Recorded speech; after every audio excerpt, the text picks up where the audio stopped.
Буквально несколько минут назад стали известны трагические новости из мира шоу-бизнеса. Члены антикоррупционного комитета, известные российские и советские артисты почтенного возраста, каждый день рискуют не только своим здоровьем, но и жизнью для восстановления справедливости и порядка на территории Российской Федерации. Однако то, что произошло сегодня утром в столице, в районе Кунцевского кладбища, не поддается сознанию нормальных, адекватных людей, ведь произошла настоящая трагедия с сотрудниками команды Никиты Михалкова. Сегодня утром члены комитета, известный артист Владимир Винокур и телеведущий Николай Дроздов направились на Кунцевское кладбище столицы, чтобы навестить родных и друзей. В связи с тем, что сотрудники организации направились на кладбище, они поехали без служебного водителя и охраны.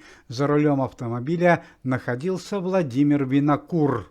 Однако, по данным пресс-службы антикоррупционного комитета, во время поездки на кладбище произошло непредвиденное событие. В обратный путь серьезно сломался автомобиль Владимира Винокура, и Владимиру Натановичу и Николаю Николаевичу ничего не оставалось, как оставить машину и двигаться в город на общественном транспорте. Известные артисты и члены комитета сели в общественный автобус и, как казалось, без происшествий доберутся до города. Однако, по словам пассажиров, во время поездки произошло чрезвычайное событие. В салоне автомобиля находилась группа людей, хмурые мужчины с густыми бородами. Компания людей вела себя неадекватно по отношению к пассажирам автобуса, нецензурно выражалась и не считалась правами пассажиров. Владимир Натанович Винокур, мужчина крутого нрава, не выдержал такого поведения и сделал замечание хулиганам.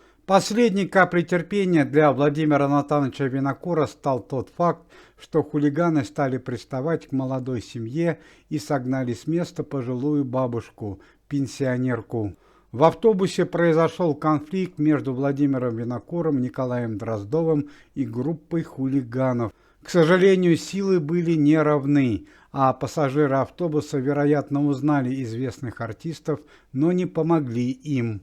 На одной из остановок, в буквальном смысле, известных артистов столкнулись с автобуса. Николай Дроздов и Владимир Винокур, которые заступились за пассажиров, получили травмы разной тяжести. Через несколько минут была объявлена операция «Перехват». Автобус остановлен, а хулиганы были задержаны и доставлены в полицейский участок. Уважаемые зрители, если вы желаете выздоровления членам комитета и поддерживаете их деятельность, то можете поставить лайк под видео и написать поддерживающий комментарий.